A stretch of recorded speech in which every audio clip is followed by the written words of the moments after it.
తమ్ముడు. ఓహో, ప్రజాసేవకులా? నీకు అన్నలు తమ్ముళ్ళు అడుక్కు తినేవాళ్ళే, నేను కాదు. అవును, నేను జమీందారిని లక్ష్మీదేవి గారి కుమారుని. నువ్వు నాకు అన్నవేనా అవుతావు? నన్ను కొడతావు కదా?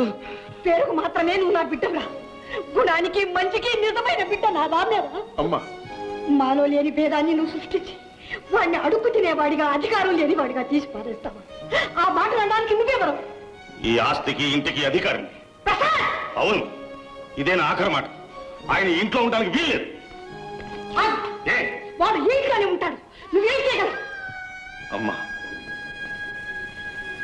నా కోసం తమ్ముడిని దూరం చేసుకోవద్దు. నిజానికి నేను ఉండే చోటు ఇది కాదు, వేరే ఉంది.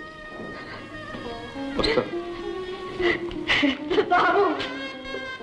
ఆస్తంతా వాడి పేరు రాసిచ్చి అనాథగా కట్టుపట్టలతో ఇంట్లో నుంచి వెళ్ళిపోతావా నాయన? నేనెక్కడున్నా నువ్వే నా తల్లి బాబు. తమ్ముడు నా తమ్ముడేనమ్మా.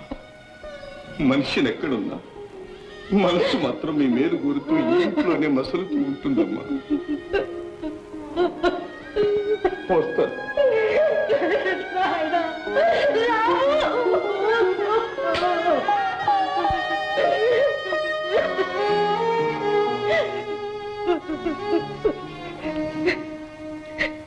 నా మూలంగా ఎంత జరుగుతుందని తెలుసుంటే నేను ఇక్కడికి వచ్చిండేదాన్నే కాదు.